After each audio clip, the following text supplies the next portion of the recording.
Felizmente tenemos con nosotros ya al gobernador regional de Piura, que es además el presidente de la Asociación Nacional de Gobernadores Regionales, que nos va a poder hablar de lo que pasa en el terreno, Mávila. Así es, que es el tema con el que vamos a abrir el programa. Queremos presentar, está con nosotros el señor Luis Neira León, como has dicho, gobernador regional de Piura, pero al tiempo presidente de la Asamblea Nacional de Gobiernos Regionales. Muy buenos días, muchísimas gracias por estar con nosotros y por supuesto lo primero que queremos conocer es la información que usted tenga sobre la situación de los afectados por las intensas lluvias que vienen cayendo, pero antes, si nos permite, también queríamos consultarle ¿cuál es la impresión que tiene luego de los nombramientos a los que hemos asistido el día de ayer? Buenos días, don Fernando Mávila. Buenos días, gobernador. Lamentablemente estamos viendo, como tú mismo lo has dicho, un panorama bastante sombrío respecto del tema político en nuestro Perú, ¿no? Yo creo que es importante señalar que estos cambios generan incertidumbre y nos generan a nosotros problemas como gobernadores, bueno, también a los alcaldes seguramente, de comenzar todas nuestras gestiones nuevamente. O sea, hay un problema ahí.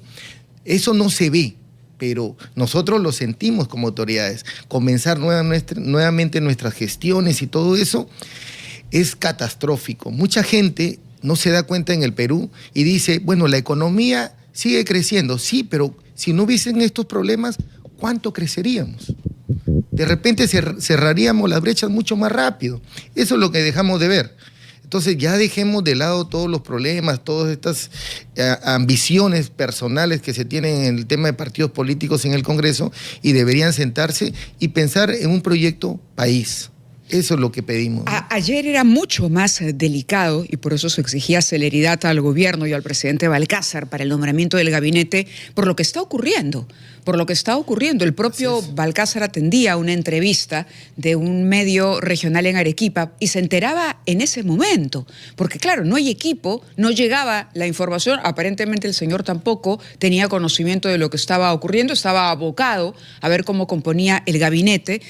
Por eso le pedíamos una mirada general como presidente de la Asamblea Nacional de Gobiernos Regionales. ¿Cuál es el panorama que en este momento enfrenta el Perú con relación al impacto de las lluvias y las inundaciones que se han producido? Con respecto al tema de lluvia, bueno, es bastante lamentable lo que está sucediendo a lo largo de la costa peruana sobre todo, y también en parte de la sierra en algunos lugares, pero además de esto, la incertidumbre, como ya lo expresé, respecto de con quién tenemos que coordinar para poder enfrentar este problema climático que ya es permanente, no solamente del año 2026, sino que ya tenemos que verlo como algo recurrente, ya tenemos que acostumbrarnos al mismo. Creo que eso es lo que deberemos. Ya hablamos del cambio climático, lo hablamos hace más de 15 o 20 años, ahora ya es una realidad. Ahora tenemos que acostumbrarnos a convivir con él. Pero antes de que se hablara del cambio climático, conocíamos en el Perú el fenómeno del Niño. Claro. Lo conocíamos. Sí, es algo recurrente, sabemos que a veces llega de manera más leve, más calma, otras veces viene más fiero, pero en este momento usted podría darnos, con cifras en la mano, de pronto una situación general. Bueno, nosotros tenemos las cifras exactas de nuestra región Piura. Nosotros tenemos... Por lo menos aproximadas, sí. 1.350 personas damnificadas y afectadas más de 12.000, ¿no? 46 aproximadamente viviendas totalmente destruidas. Pero aquí, Mávila, también tenemos que entender, es que siempre se nos pide ayuda, ¿no? A todas las autoridades, pero tenemos que ayudar, pero de manera definitiva. Siempre se dice, vamos ayudando, sí, pero si dejas a la persona en el mismo lugar, en donde pasa una quebrada, en donde se va a derrumbar un cerro, va a ser lo mismo el próximo año. Tenemos que reubicar a toda esta población. Tiene que haber de parte del Ministerio de Vivienda una política de vivienda en lugares donde no haya riesgo de que suceda lo mismo, que al siguiente año estemos en la misma situación. Entonces, claro, siempre tenemos esta situación de ayuda, sí, pero ya tenemos que cambiar nuestra forma de trabajo. Nos ha advertido que en experiencias pasadas de niño costero, como en el año 17, un solo día de desborde del río Piura costó más de 10.000 millones de soles a las personas que viven de la agricultura. ¿Qué se ha hecho desde entonces para preparar estas eventualidades que sabemos que se van a producir siempre? Así es. Bueno, nosotros el año 2023 cuando ingresamos nos preparamos para un supuesto niño del 2024. No sé si recordarán que señalaban que iba a venir un niño en el 2024 y comenzamos a prepararnos. Hicimos algunas intervenciones dentro del marco de nuestras competencias. Ahí quisiera resaltar algo, y lo digo a nivel nacional, ¿no? El tema de la caja hidráulica de los ríos, incluso la franja marginal de los mismos, es competencia de la Autoridad Nacional del Agua, que depende del Ministerio de Agricultura. Hay que entenderlo, porque algunas personas creen que el tema de descolmatación de los ríos tiene que ver con las municipalidades o con los gobiernos regionales. Eso no es así. Y lo digo porque se ha creado este mito respecto de ello, porque en algunos casos, como en Piura, un gobernador regional asumió la ficha de la autoridad del Midagri e intervino el río, pero no es competencia del gobierno regional ni de las municipalidades, es competencia de la Autoridad Nacional del Agua. ¿Y cuál es el problema con esa autoridad para entender qué está pasando? Exactamente. En los últimos años tuvo problemas puesto que no se constituía en unidad ejecutora y no tenía presupuesto. Entonces teníamos un gran problema. Como una de las dependencias del Midagri más importantes, que tiene que ver con la descolmatación de los ríos, quebradas y otros, no tiene ese presupuesto y no tiene la capacidad de hacerlo directamente. Tiene que hacerlo a través de otras dependencias.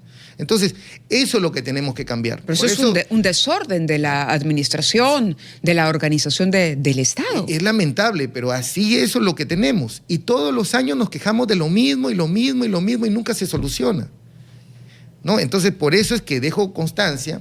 Ya nosotros hemos emitido desde el año 2023, 2024 y este año también hemos solicitado a la Autoridad Nacional del Agua que intervenga el cauce del río Piura. Yo sé que es bastante difícil, puesto que la colmatación es bastante elevada, pero hay que intervenirlo de alguna manera para salvar la situación. Y también hay que señalar que ya hemos solicitado a la ministra de Economía, que ahora es presidenta del Consejo de Ministros, es la Premier, que es necesario la intervención integral del río Piura, porque tenemos un fenómeno del niño costero, pero el día que venga un fenómeno del niño global va a ser bastante difícil.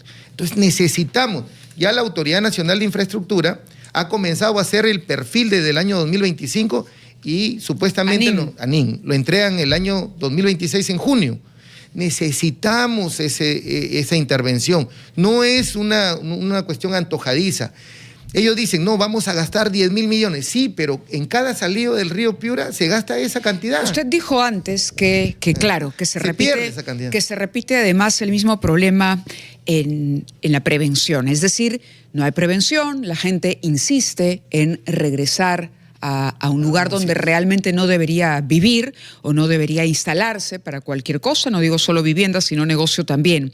El impacto en este momento para la industria, estamos en temporada alta, para el norte sobre todo. Los balnearios han sufrido el impacto de la naturaleza, pero al mismo tiempo esto está acarreando pérdidas económicas. ¿Cuál es la situación en este momento de un rubro importante y que genera no solamente trabajo, sino también ingresos para la región como el turismo? No, bastante fuerte. Estamos evaluando cuáles son los daños, pero ahí quiero resaltar algo, Mávila, que es importante y que creo que se ha visto a través de las redes sociales y ha tenido un impacto bastante fuerte. Ha habido esta carretera que nos lleva, que ya está bastante deteriorada y que tiene que ver con Provías Nacional, ojo, con el Ministerio de Transporte. No digo de los actuales, pero se ha venido deteriorando con el pasar de los años y no se le ha dado mantenimiento. Pero a pesar de ello, en la zona de Máncora, donde había una cuneta, se ha permitido que se haga una pared. Un privado ha hecho una pared. ¿Es responsabilidad de quién? Que un privado pueda construir una pared en un lugar inadecuado que sabemos que va a tener desgracias. Y el agua ha ingresado a la pista y la ha destrozado, cuando debía seguir directo y no debería estar esa pared. ¿De quién es responsabilidad? Eso es lo que deberíamos investigar y deberían haber sanciones. No, pero a ver, pero orgánicamente eso es la municipalidad. Claro, es la municipalidad. Ya, ok. Pero es lamentable, por eso es que deberíamos ahora comenzar a emitir normas que nos permitan ya no cometer esos mismos errores, porque si se dispone que cualquier funcionario que haga ese tipo de cosas se va a ir preso, entonces ya no lo van a hacer. Muy Ahí bien. deberíamos Bien. ser draconianos. Tomamos nota, señor gobernador, de la responsabilidad que usted atribuye a la ANRA para el manejo de los ríos y a las municipalidades para la construcción inadecuada de viviendas en zonas que sabemos que van a ser arrasadas por el agua cuando desborden los ríos. Muchas gracias por tu presencia acá. Muchas gracias. Un abrazo fuerte para sus paisanos piuranos que todos apreciamos, naturalmente, y cuyo sufrimiento nos da pena también a nosotros. Muchas gracias, gobernador. Muchas gracias, don Fernando.